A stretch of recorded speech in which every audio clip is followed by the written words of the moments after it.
autopista que nos conduce al sur de la ciudad. Y ahora dirán, miren para la izquierda, a ver si ven la torre.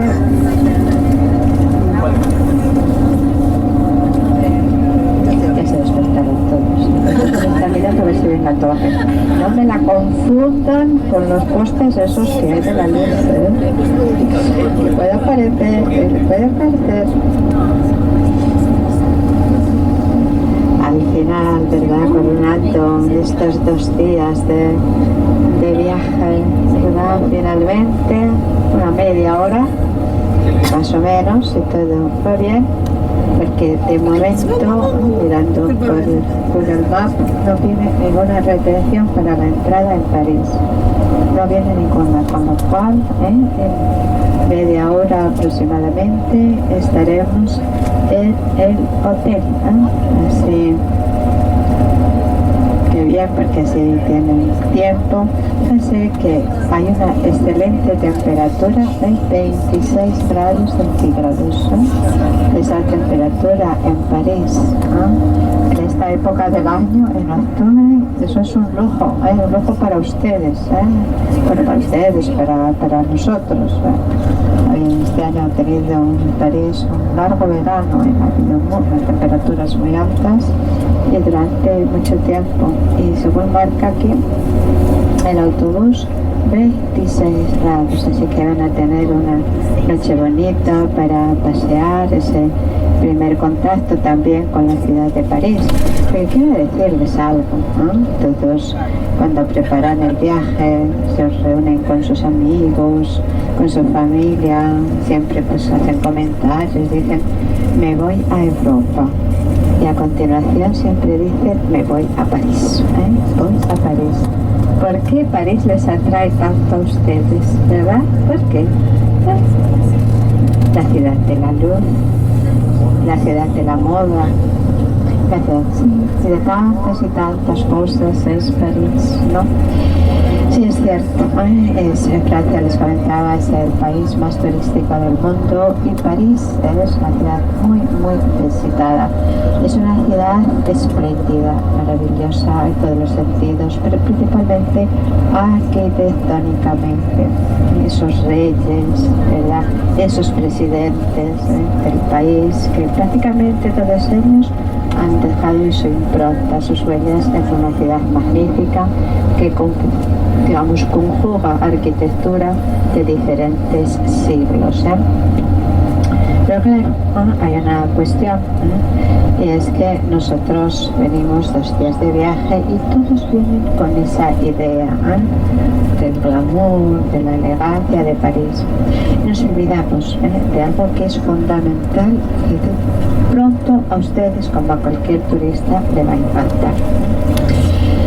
Pues es París una ciudad multiétnica, ¿Qué decirse? Francia ha sido un país colonial, ha tenido colonias, las colonias del norte de África, Marruecos, Argelia, sobre todo Argelia. Pero hasta los años 50 fue una colonia francesa. Entonces llegas a París y lo que estás viendo son gentes procedentes del norte de África, lo que llaman magrebís, argelinos, tunecinos, marroquíes, y entonces tú dices, esta no es la París de mis sueños. París también es eso, ellos son franceses, ellos viven en París, a lo mejor es la segunda o la tercera generación, y entonces tienes esa sensación que te causa, así como diciendo, un poquito de desilusión. Bueno, siempre. Y vamos a entrar ya en poquito tiempo pues al periférico,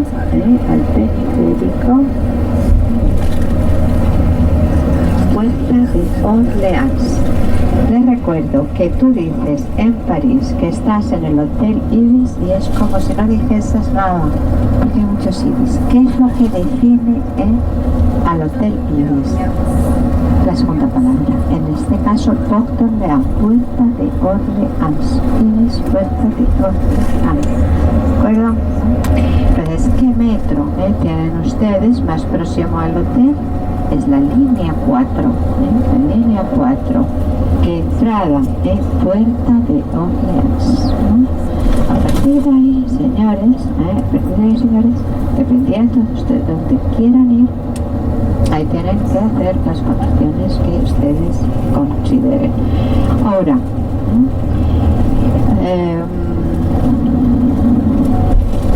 el ticket, cada vez que ustedes estén en el metro, les sirve para hacer todas las conexiones que quieran. Una vez que ustedes salgan al exterior, van a necesitar para volver a entrar otro ticket, ¿de acuerdo? Pero piensa, creo que el metro es como medio de transporte, claro, si tú quieres ir pues a la Torre Eiffel, o no sé dónde, si quieren ir a Montmartre, no sé dónde quieran ir, pero yo utilizo el metro. O sea, la diferencia, por ejemplo, de cuando tú vas a realizar, vas a moverte por tu cuenta en una ciudad como París utilizando el metro, bien, como medio de transporte. Porque aquí al sur de París se encuentra uno de sus aeropuertos, es el aeropuerto de Orly. París tiene otro aeropuerto más moderno, con más movimiento, que está al noroeste de París, que es el aeropuerto Charles de Gaulle. General Charles de Gaulle, presidente de la República Charles de Gaulle. Y ven, aquí ya, cuando ustedes tengan un mapa de la ciudad, toda esa parte, ustedes ya la verían dentro del mapa, y dentro, o sea, justamente en este periférico que nosotros tomamos es donde tenemos el hotel. El periférico, como decía, de la puerta de la ciudad de París, y realmente pues vendría a seguir más o menos el perímetro del último cinturón de murallas que tuvo París. Piensen una cosa, en medio de todo el glamour y toda la historia de esta ciudad, es una ciudad dura,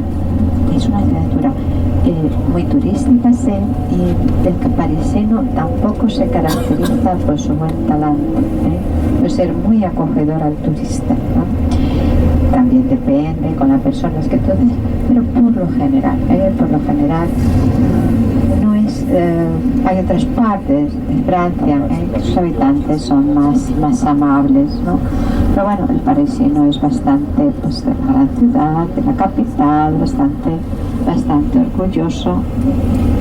Bueno, entonces, unos minutitos, vamos a llegar al hotel, Vamos a recordar los horarios, a las 7:15, 19:15, las 36 personas que van a realizar el paseo en barco y París iluminado, nos encontramos. Para salir, no vamos en este autobús, iremos en un autobús francés. Les recuerdo que este autobús nos va a llevar al lugar en el cual van a embarcar, nos van a esperar, y después que desembarquen tienen la segunda parte del tour, que es las iluminaciones de París con nuestra guía local que se llama Marianne. Ya se la presentaré esta noche. Eso para las personas que van a realizar este paseo. Y este grupo que va a realizar el paseo opcional de iluminaciones y barco, este tiempo que dispone desde el momento que llegamos al hotel, que tenemos las habitaciones, hasta las 7:15 o 19:15 que salimos, recuerden que tienen que bien comprar algo para cenar o cenar, porque durante el paseo no da tiempo para cenar, y después cuando regresemos al hotel a las 12 de la noche vienen cantando "qué hambre tengo, qué hambre tengo". ¿De acuerdo? ¿Sí? Bueno, no me digan después que no les he advertido. Eso para el grupo que viene esta noche. Ahora, mira, me interesa por ser venir aquí a Los Inválidos, me interesa venir aquí al Trocadero, me interesa volver aquí, y lo van marcando en el mapa y más o menos ya tienen una idea, porque ya le digo, no puede salir así, a ver qué veo, a ver qué voy, dónde voy, qué veo. No, así no, ¿de acuerdo? Familia, es importante que recuerden pues todo esto, les va a encantar París, estoy segura, porque bueno, ahora a veces yo pienso y me digo a mí misma, me gusta París, sí, no es de mis ciudades favoritas, eso está claro, y dice, bueno, me gustaría vivir en París. Pues quería decirles, señores, me gustaría vivir en París si tuviese mucho dinero, ¿no? Siendo pobre, prefiero vivir en Madrid, así que eso es lo que, porque el nivel de vida es bastante caro. París, ya le digo, la ciudad grande es una ciudad bastante dura. Fíjense que el problema que tiene Europa ahora es el problema pues con los migrantes, ¿no? Porque los migrantes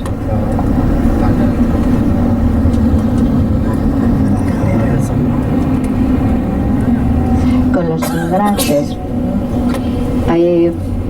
había un campamento de migrantes en Calais. Calais es una ciudad portuaria al norte de Francia. Estos migrantes estaban esperando para poder embarcarse, marcharse para Inglaterra, ¿no? Llegan a este gran boulevard, son muchos que se van siguiendo, donde está el tranvía. Y allí mismo es donde está el metro. Ahora se lo enseño, el metro Puerta de Orléans, Porte d'Orléans. Desde aquí salen muchas autopistas al sur de París, unas autopistas muy utilizadas, que forman también mucho tráfico. Entonces, entrando por una de estas puertas, vamos cara al norte, vamos a atravesar barrios diferentes y vamos a entrar por un barrio que es una de las primeras historias de París con la llegada de los romanos. Aquí vamos a entrar en un barrio que se llama Alésia, y Alésia es el nombre de una gran derrota de la población que vivía aquí antes, derrota de los galos por los romanos. Miren la M amarilla a la derecha, ¿la ven? El metro, cruzando este boulevard de tranvía a la derecha, otra M amarilla, la M de metro, metropolitano, puede ser una señal roja de que dice metro, o una más larga que dice metropolitano, pero aquí en este lugar es una M amarilla. Porte d'Orléans, tienen la línea 4 que va del sur al norte de París, atraviesa la ciudad, pasan por la isla de la Cité, o sea que es una línea muy práctica. Entonces, decía que entramos en París con la derrota de los galos por los romanos en el 52 a.C. en Alésia. Fue el jefe galo Vercingetorix quien fue derrotado por las tropas de Julio César en el norte de Francia. No sé si conocen a estos tebeos que se titulan Asterix y Obelix. ¿Algunos de ustedes? No. Estos tebeos relatan la historia, es bastante interesante porque relata algo de la historia, pero bueno, son tebeos de galos, un grupo de galos que resistieron hasta hoy, parece que todavía viven, son personajes de tebeos únicamente, pero es una descripción de la vida de los galos. Los galos son los habitantes de Francia y en París a partir del siglo IV a.C. Y entonces Asterix y Obelix, dos compañeros en este pueblo galo, donde todo el mundo vive en armonía, pues siempre están preparados para combatir a los romanos. Siempre pierden y tienen un secreto, es la famosa poción mágica, una sopa que prepara, una poción que prepara el druide Panoramix, y que todos tienen que tomar una taza antes de combatir a los romanos, porque les da una fuerza increíble. Y luego tenemos a Obelix, quien cayó en la poción mágica cuando era un bebé, y que ya no necesita tomarse más poción, pero siempre pide más. Bueno, pues son muchas aventuras de estos personajes contra los romanos. Entonces este es el famoso barrio de Alesia, de la famosa batalla, que queda en el bajando un poquito hacia el sur de París, de Francia. Entonces, los primeros habitantes no vivían en este lugar. Los primeros habitantes pues vivían en la isla de la Cité. París es una ciudad de forma circular, atravesada por el río la Seine, y algunos lo experimentaron ayer con el crucero en el río la Seine, el Sena. El Sena son más de 700 kilómetros, nace en el centro de Francia, en un lugar llamado le Plateau de Langres, y desemboca en la Mancha, en un lugar llamado Le Havre. Le Havre es uno de los mayores puertos comerciales de transporte muy importante en Francia. Después de Marsella llega el puerto Le Havre en Normandía. Entonces, atravesando París, este río pues rodea dos islas mayores. La primera, que fue el primer París donde vivían estos galos, la Cité, y la segunda isla, llamada la isla Saint-Louis, son vecinas las dos, se comunican por un puente las dos, además de todos los puentes que permiten acceder a estas dos islas. Pues nuestros galos, una tribu llamada los Parisis, miren a la izquierda, les hablaba de diferentes entradas para el metro. Aquí es una llamada Metropolita a la izquierda. Es una entrada, una boca de metro muy bonita, que da de principios del siglo XX, diseñada por Héctor Guimard, gran arquitecto, que dejó algunas construcciones, algunos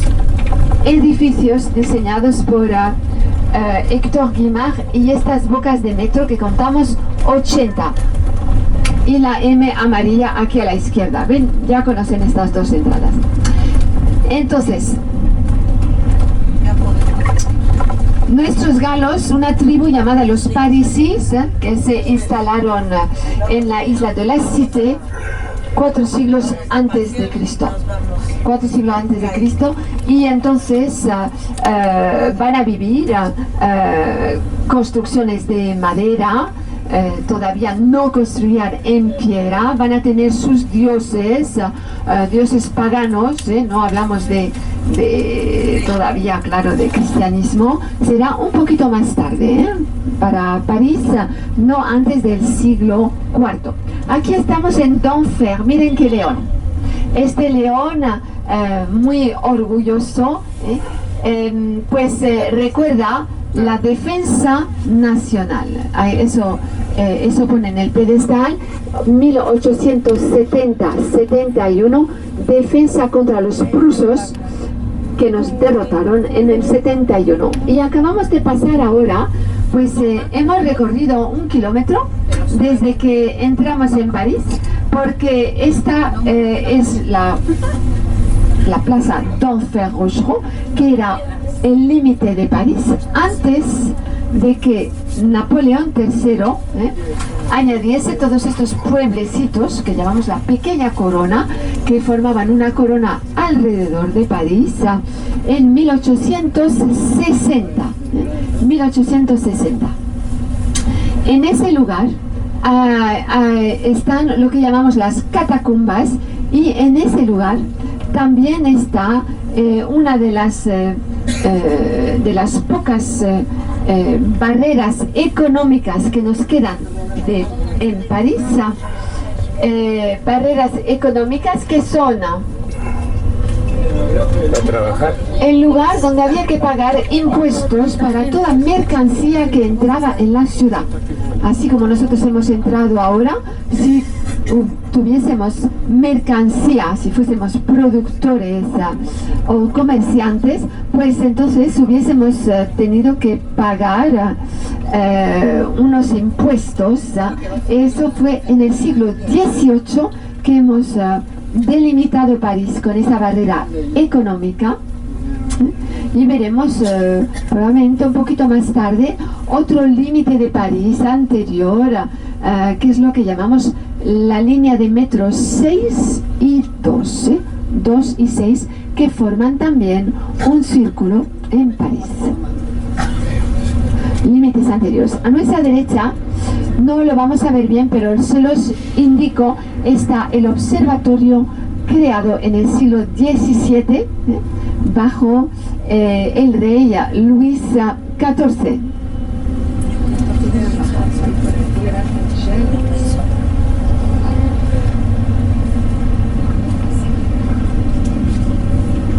Entonces nuestros parisis van a organizarse ya en sociedad, van a vivir, hacer comercio, aprovechar el río Sena que atraviesa París. Se hablaba de impuestos en el siglo XVIII, pero ya esta corporación que se llamaban los nautas, los nautas, pues ya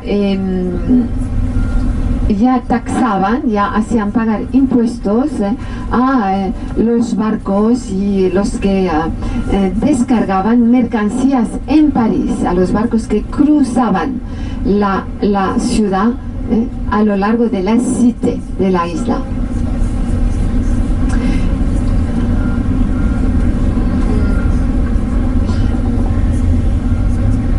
¿Sí? ¿Tienen una pregunta? ¿La señora está hablando? ¿Me quería preguntar algo? Como estaba hablando, pensé que me quería. Entonces, este río, el Sena, trajo muchos extranjeros franceses que venían a hacer comercio a París. París ya comenzó a desarrollarse muy fácilmente y ampliamente porque estaba, miren qué jardín, qué perspectiva a la izquierda. Los jardines del observatorio que tienen una perspectiva hasta el Palacio del Luxembourg. Monumentos en París hay, cada manzana hay un lugar que ver. El jardín del Luxembourg es un gran jardín de 22 hectáreas, parisino, tal y como nos gusta, a los cuales nos gusta ir por el espacio donde se pueden hacer diferentes actividades como jugar al tenis, ir con los niños, hay estructuras, columpios, para ellos arena para poder también hacer castillos, y el teatro también, el teatro Guignol, un teatro Napoleón III, les encantaba el teatro en este siglo XIX. Ya estamos lejos de nuestros galos, de nuestros romanos. En el siglo XIX el teatro, las óperas, a finales del XIX el ballet también, o sea que, y tenemos pues en este teatro para niños una presentación con los trajes muy como decir, muy típicos de esa época, muy representativos del siglo XVIII, y los niños participan. Es un teatro interactivo que se llama Guignol. Entonces estamos ahora a lo largo de Luxembourg.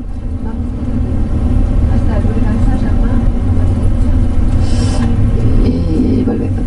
En Luxembourg, lo vamos a ver un poquito mejor después, pero estamos ahora, ven, a lo largo, un lugar donde ven gente corriendo, también se viene para correr, hacer deporte, hablaba de tenis, pero también, bueno, los que están retirados ya vienen a jugar a la bola, la famosa pétanque, hay terrenos, hay un club de pétanque, donde ya tienen allí su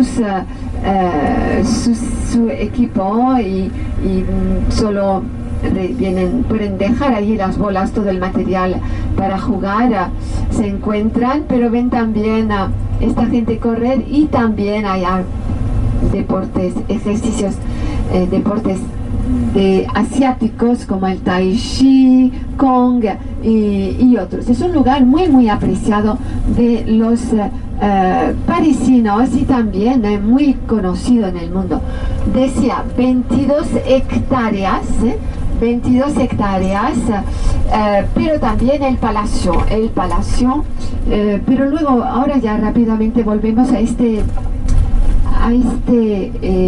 cruce y les hablaré mejor de este lugar. Pero miren, estamos ahora en un boulevard muy famoso, muy estudiante, porque aquí se juntan la Universidad de París, la Sorbonne, los institutos más famosos de París, como el Instituto San Luis a la izquierda, la capilla de la Sorbonne a la derecha, siglo XVII, construida por el cardenal Richelieu, quien fue rector de la facultad de París, de la Universidad La Sorbonne. Pero Sorbonne es el nombre no de Richelieu, se podía haber llamado la Richelieu, la llamamos la Sorbonne, del nombre del gran teólogo quien hizo construir, creo, el primer colegio, que antes solo era la iglesia, la catedral, el colegio de la catedral.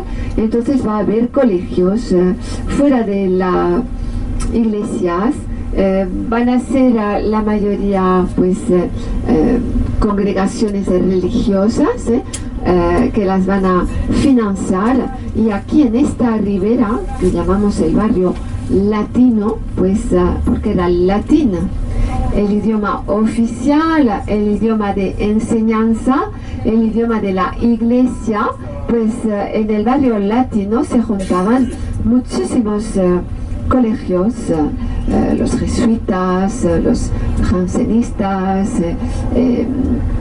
y el colegio de Robert de Sorbonne.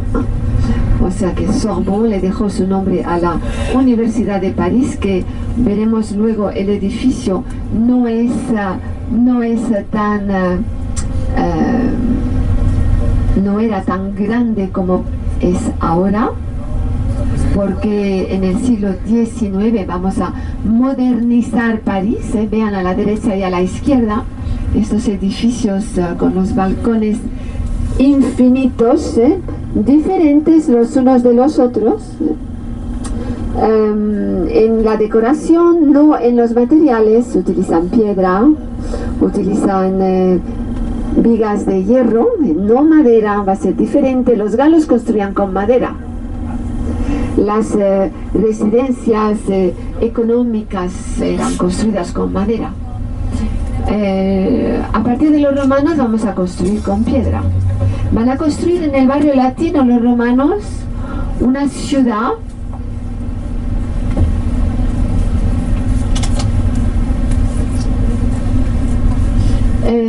los romanos van a construir una ciudad tal Roma, con su teatro, su basílica, los baños, las termas. Y vemos aquí, miren, ahora vamos a girar a la derecha, pero fíjense, justo en la esquina que quedará a nuestra izquierda conforme giraremos, Vean esas piedras antiguas, esos vestigios antiguos en piedra y ladrillo, ahí a la izquierda. ¿Los ven ahora?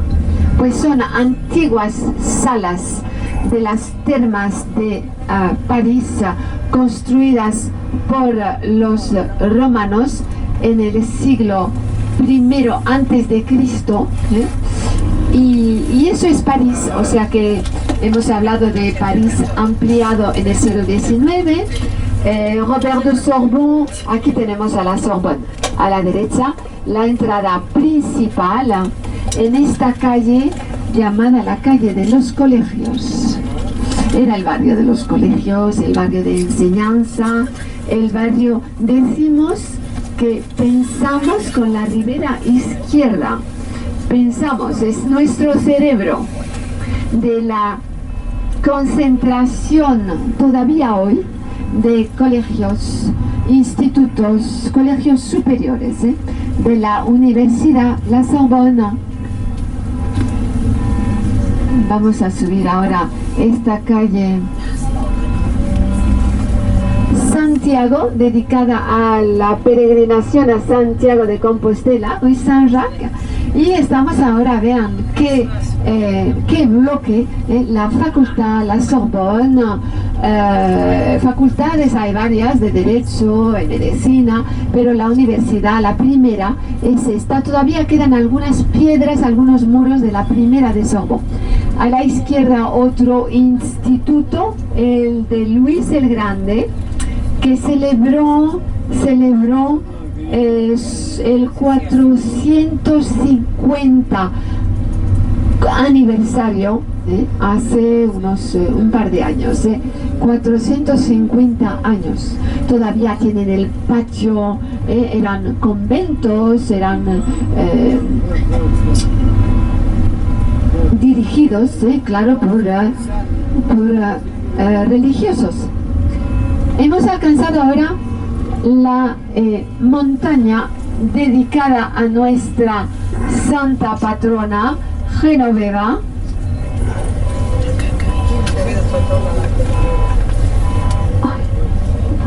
Santa Genoveva, patrona de París en el siglo V.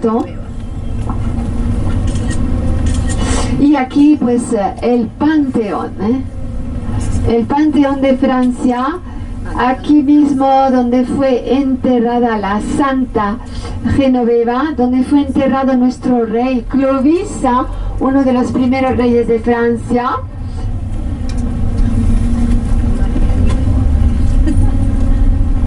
El Panteón es una iglesia desacralizada en el siglo... Por favor.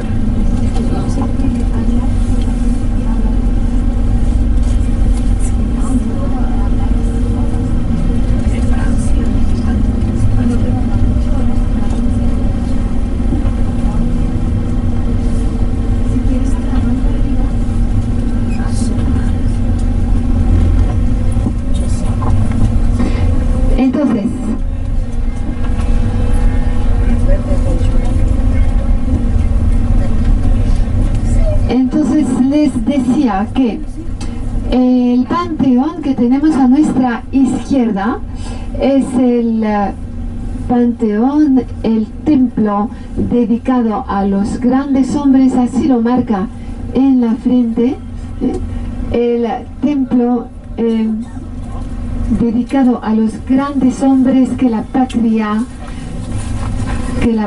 reconoce, que la patria respecta, admira por sus hechos, por su investimiento en la vida política, la vida literaria, la historia de París, la historia científica, y así tenemos aquí grandes celebridades que dejaron su nombre a calles, a edificios. Algunos están marcados en la Torre Eiffel. Tenemos aquí, por ejemplo, a los científicos Pierre y Marie Curie, que descubrieron la radioactividad, a Delaunay, que está también mencionado en la Torre Eiffel. Tenemos a políticos resistentes durante la Segunda Guerra Mundial, como Jean Moulin, contra los alemanes nazis. Tenemos al gran escritor Victor Hugo, del siglo XIX.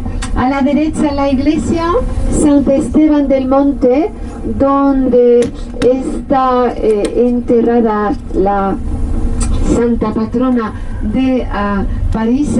La verdad es que ya no queda mucho de su lápida, porque a la Revolución Francesa 1789 los revolucionarios van a deteriorar muchas tumbas. Aquí a la derecha la gran biblioteca Santa Genoveva, dedicada también a nuestra patrona. Ahora les diré por qué. Tenemos un gran respeto para Genoveva. Hay una escultura de Genoveva en París, en un puente, otra en la catedral Nuestra Señora Notre Dame. Para los que van a la catedral mañana la veremos. Y a la derecha, vean, la Facultad de Derecho de la Sorbonne.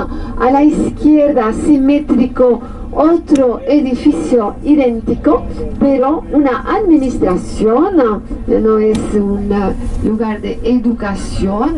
La administración, un ayuntamiento de París. Miren la torre, ¿la ven? ¿Enfrente? No, pues allá sobre los árboles, sobre los edificios, es el monumento más alto, la torre, la construcción más alta de París, y cuando la construyeron fue la más alta del mundo.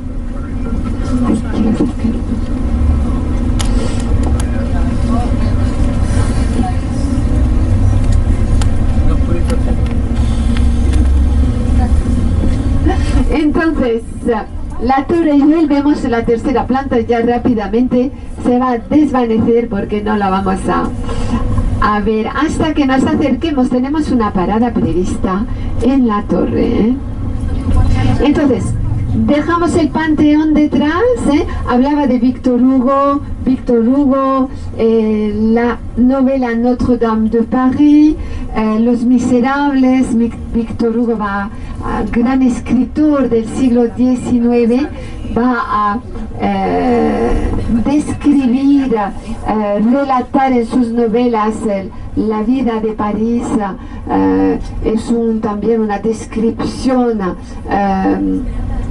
de la urbanización que podía ser París en el siglo XIX, una ciudad todavía medieval que va a ser completamente modernizada. Y Victor Hugo, muy nostálgico del París antiguo, nos va a dejar una descripción muy interesante, pero también una descripción social de la época. Y en una de sus novelas pues está en la de Notre Dame, el famoso jorobado, el jorobado de Notre Dame. Ahora miren, dejamos entonces el Panteón detrás. Añadiré que fue enterrada hace poco en el Panteón una gran señora francesa, Madame Simone Veil. Es una de las pocas mujeres que entraron en el Panteón y fue una mujer deportada, una niña con su familia deportada a Auschwitz durante la Segunda Guerra Mundial. Regresaron ella, su hermana, su mamá murió de enfermedad, y cuando regresó a París, miren, no se pierdan a la izquierda la vista al jardín, el jardín de Luxembourg, con todos estos árboles, muchísimas esculturas. Es muy interesante también visitar el parque por las esculturas. Ahora vamos a pasar por la entrada oficial, porque Luxembourg es también el Senado de Francia, y este es el palacio dejado de la reina madre Marie de Médicis, construido en el siglo a finales del 16, Marie de Médicis, 17, principios del 17, Marie de Médicis va a vivir en este palacio, el Palacio Real, que hoy es el Senado de Francia, parte del Parlamento. Ven aquí mismo la entrada,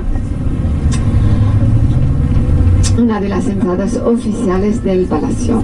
Entonces, quería claro completar lo de la gran señora Simone Weil, quien al regresar de la deportación, ella había sido una niña muy seria, estudiosa, había pasado el examen del bachillerato antes de irse, pero no va a conocer los resultados, y al regresar de deportación, va a aprender que es bachillerata, que aprobó, y entonces va a comenzar su carrera universitaria. Va a ser estudiante en Derecho, abogada, juez, va a ser juez, va a hacer una carrera brillante, magnífica,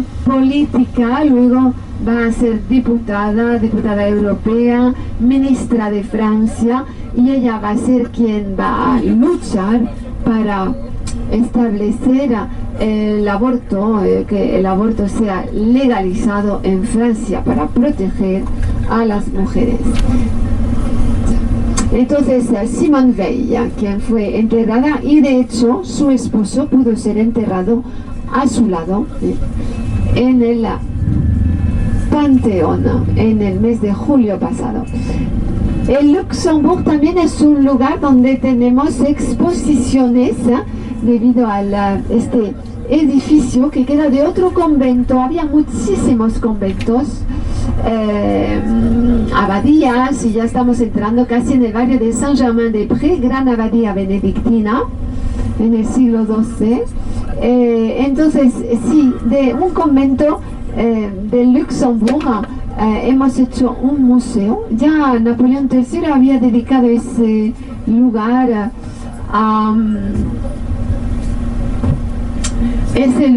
al arte, a aquellos que no eran aprobados por la Academia Oficial,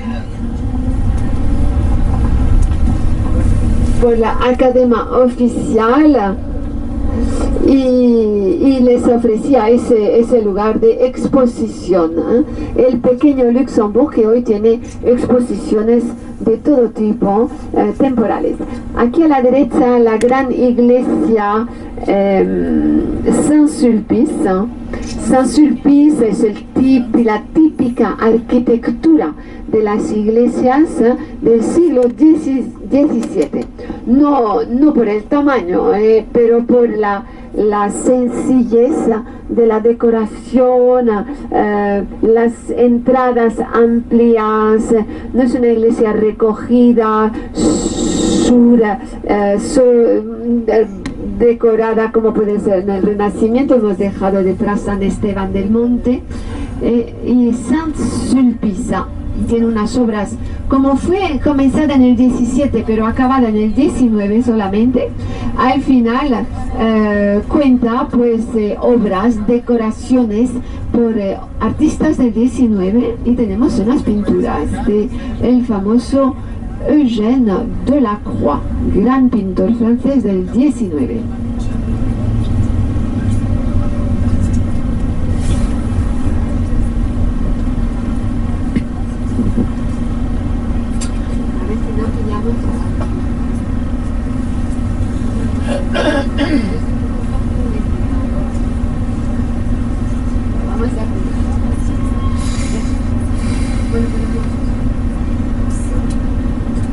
Y ahora pues pasamos al barrio de Saint-Germain-des-Prés. Saint-Germain-des-Prés, el abad de Saint-Germain, que construye en una abadía benedictina en el siglo XII. Bueno, pues el panteón que hemos dejado detrás fue una iglesia, era del siglo XVIII, construida para el rey Luis XV.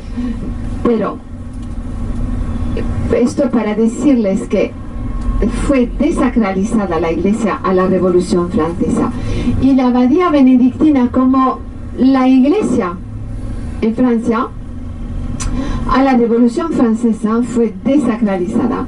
Vamos a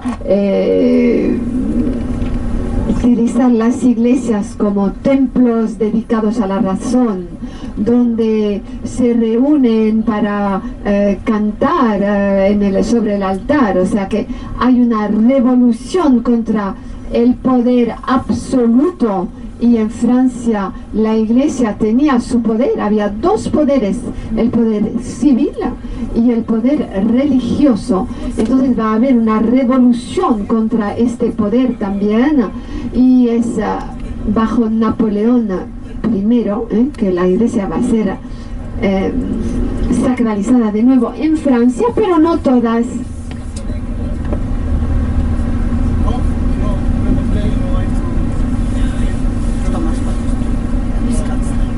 Entonces va a ser sacralizada de nuevo con Napoleón I, y si van a la catedral o si van al Louvre, pues allí tenemos la famosa coronación de Napoleón I en la iglesia, en la catedral Notre-Dame de París.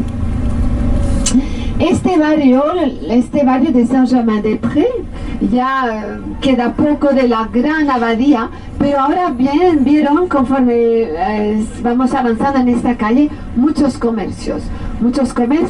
Estamos en un barrio de compras, pero también un barrio de restaurantes. Aquí, entre las dos guerras, van a abrir muchos clubs de jazz. El jazz. En las cavas de los restaurantes todavía existe esta tradición. Ahora ya no solamente jazz, música latina, todo tipo de música. Y hay cafés para ello. Pero después de la Segunda Guerra Mundial,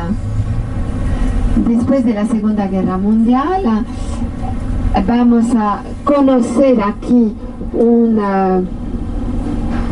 también un barrio más literario. Conservará su tradición musical, pero también va a ser un barrio literario, donde se van a juntar filósofos, escritores, Camus, Sartre, de Beauvoir, Hemingway,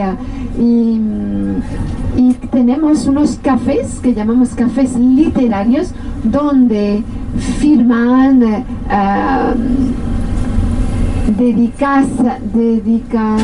dedican los libros cuando fueron publicados los autores. Tenemos aquí muchos editores que también tienen aquí una librería. En la Une, por ejemplo, Gallimard también tienen aquí librerías, grandes editores franceses.